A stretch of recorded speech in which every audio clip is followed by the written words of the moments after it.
નમસ્કાર વિદ્યાર્થી મિત્રો, આજે આપણે ભણીશું ધોરણ 5 વિષય ગણિત ચેપ્ટર 10 10મો અને 100મો ભાગમાં ભાગ 10। તો આગળના વિડીયોમાં આપણે અલગ અલગ શહેરના જુદા જુદા તાપમાનની સરખામણી કઈ રીતે કરવી, તેની વચ્ચેનો તફાવત કઈ રીતે શોધવો, તફાવત એટલે કે બે શહેરોના તાપમાનની બાદબાકી, આ વિશે આપણે જોયેલું। જેમાં આપણે ચોપડીના બે દાખલા ગણેલા, આગળના જે બાકી હતા તે આપણે આજના વિડીયોમાં જોઈશું। તો તમારી ચોપડીમાં તમે ખોલી શકો છો તમારા પેજ નંબર 145 પેજ નંબર પર તમને અહીંયા જે અલગ અલગ તાપમાન આપેલા હતા એમાં મુંબઈ અને જે શ્રીનગરના તાપમાનનો તફાવત હતો આપણે શોધેલું હતું, તેના પરથી મેં તમને 3 દાખલા હોમવર્કમાં આપેલા હતા। આજે આપણે આગળનો દાખલો જોઈશું। ત્રીજો, તિરુવનંતપુરમમાં તાપમાન 40 ડિગ્રી સુધી પહોંચે તે માટે તાપમાનમાં કેટલા ડિગ્રીનો વધારો જરૂરી છે। જો અહીંયા તમને હવે બીજું કોઈ શહેરનું તાપમાન નથી આપ્યું સરખામણી કરવા માટે, ખાલી તમને એક બીજું તાપમાન કોઈ અલગથી જ આપી દીધું છે કે 40 ડિગ્રી સુધી પહોંચવું છે। ક્યાં પહોંચવું છે? 40 ડિગ્રી સુધી। તિરુવનંતપુરમનું તાપમાન, તો આપણે પહેલાં જોવું પડે કે તિરુવનંતપુરમનું તાપમાન કેટલું છે, તો કે 33.5 ડિગ્રી સેલ્સિયસ છે। આ 33.5 ડિગ્રી સેલ્સિયસને 40 સુધી પહોંચવા એટલે કે તાપમાનને ઉપર લઈ જવું પડશે, તાપમાન આપણે વધારવું પડશે। તાપમાનને વધારવું છે તો આ 33.5માં તાપમાન વધે ત્યારે 40 ડિગ્રી થશે ને, તો 40 ડિગ્રી સુધી પહોંચે તે માટે તાપમાનમાં કેટલા ડિગ્રીનો વધારો જરૂરી છે? પાછું આપણને શું કીધું? વધારો ઘટાડો એટલે તફાવત શોધવો પડે, અને તફાવત એટલે ગણિતની ભાષામાં બાદબાકી। શું થશે? બાદબાકી। તો આપણે શું કરીશું તો કે 40 ડિગ્રી મોટા છે, તિરુવનંતપુરમનું તાપમાન છે કેટલું? 33.5 ડિગ્રી સેલ્સિયસ। 40 ડિગ્રી મોટા છે તો આપણે મોટી સંખ્યામાંથી નાનીને બાદ કરીશું। તો કઈ રીતે ગણતરી કરીશું જોઈએ। ત્રીજો દાખલો કે તિરુવનંતપુરમનું તાપમાન ક્યાં સુધી આપણે લઈ જવાનું છે, તો કે 40 ડિગ્રી સુધી લઈ જવાનું છે, 40 ડિગ્રી સેલ્સિયસ સુધી લઈ જવાનું છે। અહીંયા તમને પોઈન્ટ પછી કોઈ સંખ્યા આપેલી નથી કે પોઈન્ટ આપેલો નથી, જ્યારે તિરુવનંતપુરમનું તાપમાન તમને 33.5 આપેલું છે, હવે એમાં પોઈન્ટ પછી સંખ્યા છે તો અહીંયા પણ આપણે પોઈન્ટ પછી સંખ્યા જોઈશે, પણ આપેલી નથી તો આપણે લખી દઈશું પોઈન્ટ પછી 0।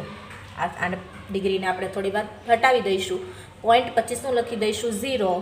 અહીંયા આવશે ડિગ્રી સેલ્સિયસ તાપમાન સુધી પહોંચવું છે, 40.0 ડિગ્રી સેલ્સિયસ તાપમાન સુધી પહોંચવું છે, આટલું તાપમાન સુધી આપણે પહોંચવું છે। અને હવે આપણે તાપમાન આપેલું કેટલું છે? તમારી આકૃતિમાં ચોપડીમાં જે આપેલી છે તેમાં તિરુવનંતપુરમનું 33.5 ડિગ્રી, કેટલું આપેલું છે? 33.5 સુધી પહોંચવું છે, માટે બાદબાકી કરીશું। 33.5 ડિગ્રી સેલ્સિયસ તિરુવનંતપુરમનું તાપમાન કેટલું આપેલું છે? 33.5 ડિગ્રી સેલ્સિયસ। તો હવે આપણે શું કરીશું? બંનેની બાદબાકી કરીશું। 0માંથી 5 જશે નહીં, 0માંથી 5 નહીં જાય તો આપણે લઈશું 10 કો અહીંયા લઈએ તો આગળની સંખ્યા પાસેથી ઉછીનું લેવું પડે। આગળ શું આપેલું છે? 0। હવે 0 હોય એની પાસેથી આપણે શું ઉછીનું લેવાના? કંઈ નહીં, તો કંઈ નહીં, આપણે એને આપીએ કેટલા? તો કે 9। હવે એની આગળની સંખ્યા પાસેથી 1 લઈ લઈએ ઉછીનું। જો ખાસ યાદ રાખવાનું, જ્યાં સુધી 0 હોય ત્યાં સુધી આપણે એની આગળની સંખ્યા પાસેથી ઉછીનો લેવો પડે, ખાલી 0થી અટકી જવાય નહીં, અને આગળની સંખ્યા પાસેથી પણ એક આપણે ઉછીનો એક આંકડો લેવો પડશે, જે ભૂલવાનું નથી, નહીં તો જવાબ કેવો આવશે? ખોટો। હવે આપણે શું કરીશું? 10 ને 0 થઈ જશે, આને સરવાળો કરીએ એટલે 10, 10માંથી 5 જશે તો 5, પોઈન્ટની નીચે પોઈન્ટ, 9માંથી 3 જશે તો વચ્ચે 6, અને 3માંથી 3 જશે તો 0, એટલે આગળનો 0 લખતા નથી। ડિગ્રી સેલ્સિયસ તાપમાન શું જોઈશે આપણે? જરૂરી છે, ડિગ્રી સેલ્સિયસ તાપમાન વધારો જરૂરી છે। તો આપણે જવાબ જ લખી દઈએ ડાયરેક્ટ કે તિરુવનંતપુરમમાં તાપમાન તે માટે જેટલું આપણે 40 ડિગ્રી જોઈતું હતું ત્યાં સુધી પહોંચવા માટે કેટલું જરૂરી છે, તો કે 6.5 ડિગ્રી સેલ્સિયસ તાપમાનમાં વધારો જરૂરી છે। કેટલો જરૂરી છે વધારો? તો કે 6.5 ડિગ્રી। બાદબાકી કરીએ એટલે આપણને ખબર પડી ગઈ કે 33.5 હતું ને 40 સુધી પહોંચવા કેટલી જરૂરી છે? 6.5 ડિગ્રી સેલ્સિયસ।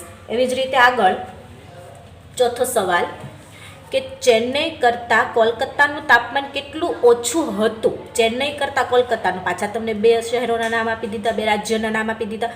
એ રાજ્યમાં આપણે જોઈએ કે ચેન્નઈ ક્યાં આપેલું છે? અહીંયા રહ્યું। 29.9 ડિગ્રી સેલ્સિયસ અને કોલકાતાનું છે 26.6 ડિગ્રી સેલ્સિયસ. તો કોનું વધારે છે? ચેન્નઈનું વધારે હોય, એમાંથી ઓછું હોય તે બાકી કરીએ એટલે આપણને મળી જાય કે કોનું તાપમાન કેટલું ઓછું હતું. ચેન્નઈ કરતાં કોલકાતાનું ઓછું છે તો કેટલું ઓછું હતું? તો શું કરીશું? બાદબાકી. શું કરીશું? બાદબાકી. તો ચોથો દાખલો કે ચેન્નઈનું તાપમાન તમને વધારે આપેલું છે તો ઉપર ચેન્નઈનું લખીશું કે 29.9 ડિગ્રી સેલ્સિયસ ચેન્નઈનું તાપમાન, અને તે જ સમયે બપોરે 3 વાગ્યે કોલકાતાનું કેટલું આપેલું છે? તો કે 26.6 ડિગ્રી સેલ્સિયસ કોલકાતાનું તાપમાન. કયું આપેલું છે? કોલકાતાનું તાપમાન. આટલું આપી દીધું છે. તો હવે બાદબાકી કરી દઈએ કે ચેન્નઈનું અને કોલકાતાનું ઓછું છે ચેન્નઈ કરતાં, તો કેટલું ઓછું છે? તો બાદબાકી કરીએ એટલે મળી જાય. 9માંથી 6 જશે તો વધશે 3, પોઈન્ટની નીચે પોઈન્ટ. 9માંથી 6 જશે તો પાછા વધશે 3, અને 2માંથી 2 જશે તો 0. આગળના 0 લખતા નથી.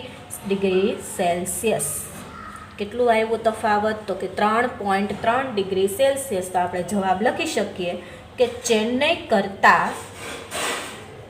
ચેન્નઈ કરતાં કોલકાતાનું તાપમાન, આ જે તમે જવાબ લખો છો તે તમારા સવાલમાંથી જોઈને તમે લખી શકો છો આ વાક્ય. કોલકાતાનું તાપમાન કેટલું ઓછું છે, કેટલુંની જગ્યાએ તમારો જવાબ જે આવ્યો તે લખી દેવાનો કે 3.3 ડિગ્રી સેલ્સિયસ ઓછું છે. ચેન્નઈ કરતાં કોલકાતાનું તાપમાન કેટલું ઓછું છે? તો કે 3.3 ડિગ્રી સેલ્સિયસ. હવે આગળ તમને કંઈક અલગ પાછું આપેલું છે કે આ જ દિવસે આપણે અત્યાર સુધીમાં આપતા હતા બપોરના 3 વાગ્યાનું તાપમાન, હવે સવારે 3 વાગ્યે પણ આ શહેરોના તાપમાન નોંધવામાં આવ્યા હતા. ક્યારે? સવારે 3 વાગ્યે. તો કોષ્ટક જુઓ અને પ્રશ્નોના ઉત્તર આપો. આપણે સવારે 3 વાગ્યા સવારનું 3 વાગ્યાનું તમને ડાયરેક્ટ કોષ્ટકમાં આપી દીધું, જેમ ઉપર આકૃતિમાં આપેલું હતું નકશામાં, એમ નકશામાં નથી આપેલું. શહેરના અહીંયા નામ આપી દીધા છે અને સવારે 3 વાગ્યે તાપમાન જેનું જેટલું તાપમાન હતું તે આપી દીધું છે. હવે એના પરથી દાખલો પહેલો જોઈએ, 5માં પહેલો કે સવારે 3 વાગ્યે કયા સ્થળનું તાપમાન સૌથી ઓછું હતું? સૌથી ઓછું તો આપણા બધા જોઈ લઈએ. સૌથી ઓછું ક્યાં દેખાય છે? 1.3. ક્યાં દેખાય છે? 1.3. કોનું છે? શ્રીનગરનું. કલ્પના કરો કે તમે ત્યાં છો તો તમને કેવો અનુભવ કરો છો તેનું વર્ણન કરો. આપણે લખીએ. ચલો 5માની અંદર એ પહેલો સવાલ કે કયા શહેરનું તાપમાન? તો કે સવારે 3 વાગ્યે કયા સ્થળનું તાપમાન સૌથી ઓછું છે? તો કે શ્રીનગરનું તાપમાન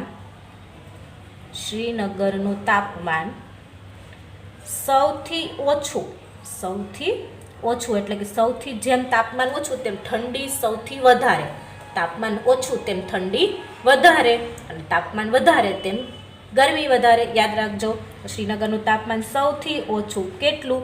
તો કે 1.3 ડિગ્રી સેલ્સિયસ. આ ઉપર જે આપણે કરીએ ને એને ડિગ્રી કહેવાય, યાદ રાખજો. 1.3 ડિગ્રી સેલ્સિયસ હતું શ્રીનગરનું તાપમાન સૌથી ઓછું 1.3 ડિગ્રી સેલ્સિયસ હતું. પછી તમને કીધું છે કે તમે કેવો અનુભવ કરો છો કે જો આપણને એટલી બધી ઠંડી લાગે એટલી બધી, તો આપણે શું કરીએ? તો આપણે લખી શકીએ જો હું ત્યાં હોઉં. તમને શું કીધું છે કે જો એ શહેરમાં તમે ત્યાં છો તો તમે કેવો અનુભવ કરો છો? કે જો હું ત્યાં હોઉં તો શું કરું? આપણને 1.3 ડિગ્રી એટલે ખૂબ જ ઠંડુ તાપમાન, બરફ પડે એવું કહી શકીએ આપણે. તો જો હું ત્યાં હોઉં તો શું કરું? ખૂબ ઠંડી અનુભવ. પહેલાં તો શું કરું? તો હું ખૂબ જ ઠંડી અનુભવવાને કારણે, ઠંડી લાગે તો આપણે શું કરીએ? ગરમ કપડાં પહેરીએ ને. તો અનુભવવાને કારણે પહેલાં તો ગરમ કપડાં પહેરીશ. તો મેં શું પહેર્યું હોય? મેં ગરમ કપડાં પહેર્યા હોય, પહેરવા પડે ને, ગરમ કપડાં પહેર્યા હોય જો હું ત્યાં હોઉં તો. અને બીજું શું કર્યું હોય? અને શું કરીએ આપણે? બહુ જ ઠંડી લાગે ને, જ્યારે બહારના ઠંડા પ્રદેશોમાં ખૂબ જ ઠંડી પડે ત્યારે ત્યાં લોકો શું કરે છે? ઠંડા પ્રદેશમાં ગરમી મેળવવા માટે ઘરમાં હીટર મુકાવે છે. તો આપણે શું કરીએ? આટલી ઠંડી હોય તો આપણે પણ શું કરવું પડે? હીટર મૂકવું પડે. તો મેં ગરમ કપડાં પહેર્યા હોય અને રૂમમાં હીટર ચાલુ કર્યું હોય. ગરમ કપડાં પહેર્યા હોય, રૂમમાં હીટર ચાલુ કર્યું હોય તો પણ શું કરવું પડે, આટલું કરો તો પણ તમારે શું કરવું પડશે, ઓઢીને જ પડી રહેવું પડશે, સૂઈ રહેવું પડશે, કેટલી ઠંડી લાગે. તો આવું તમે લખી શકો. તમે તમારા કોઈ પણ અનુભવ લખી શકો, એવું જરૂર નથી મેં લખ્યું એ જ તમારે લખવું પડે. અનુભવ છે તો તેમાં તમે કંઈ પણ લખી શકો. આગળનો સવાલ, ચેન્નઈમાં સવારે 3 વાગ્યે તથા બપોરે 3 વાગ્યે માપેલ તાપમાન વચ્ચે કેટલો તફાવત હતો અને બીજો ક્યાંક ભોપાલમાં કેટલો? ચેન્નઈમાં અને ભોપાલમાં સવારના 3 વાગ્યાનું ને બપોરના 3 વાગ્યાનું. તો ચેન્નઈ જોઈએ આપણે, અહીંયા ચેન્નઈનું પહેલું જ આપેલું છે. સવારે કેટલું છે 3 વાગ્યે 21.1 અને બપોરનું 3 વાગ્યાનું તમને ઉપરનામાં આપેલું છે કેટલું 29.9. તો બપોરે તડકો પડવા લાગે ને, તો તડકો જેમ જેમ થાય તેમ ગરમી વધતી જાય, એટલે સવાર કરતાં બપોરનું તાપમાન કેવું હોય, ગરમ. માટે બપોરનું છે એમાંથી આપણે સવારનું ચેન્નઈનું બાદ કરીએ તો આપણને મળી જશે આ તાપમાનનો તફાવત. તફાવત તમને અહીંયા કહી જ દીધું છે કે તફાવત શોધો. કેટલો તફાવત હતો એ શોધવા માટે આપણે શું કરીશું, તો કે બાદબાકી. તો એની અંદર બીજો સવાલ, ચેન્નઈમાં સવારનું તાપમાન બપોરનું વધારે હોય એટલે પહેલાં બપોરનું લખીશું. 29.9 ડિગ્રી સેલ્સિયસ ચેન્નઈમાં બપોરનું તાપમાન, બપોરના 3 વાગ્યાનું તાપમાન. એવી જ રીતે બાદબાકી કરવાની છે તફાવત શોધવા માટે.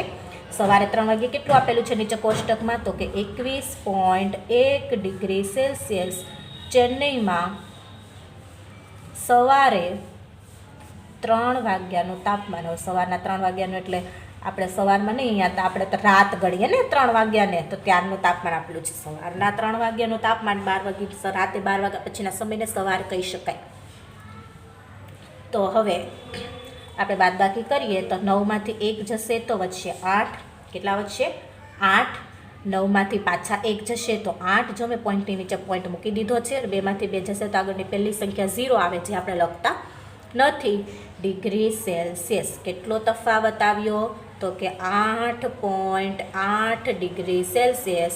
તો તમે લખી શકો જવાબમાં કે ચેન્નઈમાં સવારના તાપમાન કરતાં બપોરનું તાપમાન કેટલું વધારે હોય, તો કે 8.8 ડિગ્રી સેલ્સિયસ વધારે હોય. ચેન્નઈમાં સવારના તાપમાન કરતાં બપોરનું કેટલું વધારે હોય, તો કે 8.8. બપોરે વધારે હોય ને, તો બપોરનું જ વધારે લખી શકાય. એવી જ રીતે એની અંદર તમને બીજો કોનો તફાવત પૂછેલો છે, ભોપાલનો. કોનો પૂછેલો છે? ભોપાલનો. તો ભોપાલનું આપણે પહેલાં ચોપડીમાં જોઈ લઈએ. તાપમાન કેટલું આપેલું છે, સવારનું આપેલું છે 9.8 અને બપોરનું આપેલું છે 25.9. તો બપોરમાંથી સવારનું બાદ કરીશું. બપોરમાંથી શું કરીશું? સવારનું બાદ કરીશું. તો બપોરનું કેટલું આપેલું છે? 25.9 ડિગ્રી સેલ્સિયસ ભોપાલમાં બપોરના 3 વાગ્યાનું તાપમાન. બપોરના 3 વાગ્યાનું તાપમાન. અને એમાંથી આપણે બાદ સવારનું કરીશું. સવારનું કેટલું આપેલું છે? 9.8. જો અહીંયા 25.9 છે, 9.8 છે, તો પોઈન્ટની નીચે પોઈન્ટ કરી દો. પોઈન્ટ પછી 8 છે તો લખી દીધા પોઈન્ટ પછીની સંખ્યા. હવે આગળ એક અંકની સંખ્યા છે 9, તો એને 2ની નીચે નહીં 5ની નીચે લખાશે. પોઈન્ટની આગળની સંખ્યા પોઈન્ટની સાથે જોડેલી જ રાખવાની છે, છૂટી પાડવાની નથી. અહીંયા સંખ્યા ઘટે છે તો અહીંયા 0 મૂકીશું. અહીંયા 9 લખીને અહીંયા 0 મૂકશો તો જવાબ ખોટો આવશે. ખાસ ધ્યાન રાખવું, જ્યારે ઉપર 2 અંકની છે, નીચે 1 અંકની છે, તો પોઈન્ટની સાથે જ 1 અંકની લખવાની રહેશે. ડિગ્રી સેલ્સિયસ ભોપાલમાં સવારના 3 વાગ્યાનું તાપમાન. ક્યારે? સવારમાં 3 વાગ્યાનું તાપમાન. તો આ બંનેની શું કરીશું? બાદબાકી કરીએ એટલે 9માંથી 8 જશે તો વધશે 1. 10 લીધો છે તો 10 ને 5 થઈ જશે 15. 10 લઈએ ત્યારે બંનેનું શું થાય? સરવાળો. 10 ને 5 થઈ જશે 15. 15માંથી 9 જશે તો 15માંથી 9 જશે તો વધશે 6. અને આગળની સંખ્યા પાસેથી 1 ઉછીનો લીધો તો 1માંથી 0 જશે તો 1 ડિગ્રી સેલ્સિયસ તફાવત મળે છે. કેટલો તફાવત મળે છે? 16.1 ડિગ્રી સેલ્સિયસ. તો આપણે લખી દઈશું કે ભોપાલમાં સવારના તાપમાન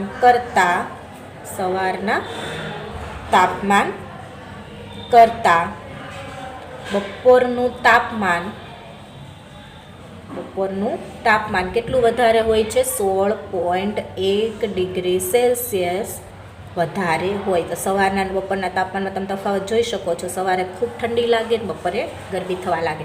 ભોપાલમાં સવારના તાપમાન કરતાં બપોરનું તાપમાન કેટલું વધારે હોય છે? 16.1 ડિગ્રી સેલ્સિયસ. તો આ રીતે તમે કોઈ પણ તાપમાનની એકબીજા સાથે સરખામણી કરીને ગણતરી કરી શકો છો. તો અહીંયા આપણું આ ચેપ્ટર પૂરું થાય છે. એટલે તમે શીખી જ ગયા છો એટલે કઈ રીતે આપણે ગણતરી કરીશું 10મો અને 100મો ભાગ, કઈ રીતે 10મો ભાગ, કઈ રીતે 100મો ભાગ ગણતરીમાં લઈ શકાય, આ બધું આપણે આ ચેપ્ટરમાં જોઈ લીધું છે. અલગ અલગ એકમો અને અલગ અલગ ચલણી નાણું અને તાપમાન વિશે જોઈ લીધું છે આપણે આ ચેપ્ટરમાં. તો અહીંયા આ ચેપ્ટર આપણે પૂરું થાય છે. હવે આગળનું નવું ચેપ્ટર આપણે આગળના વિડીયોમાં જોઈશું. ધન્યવાદ મિત્રો.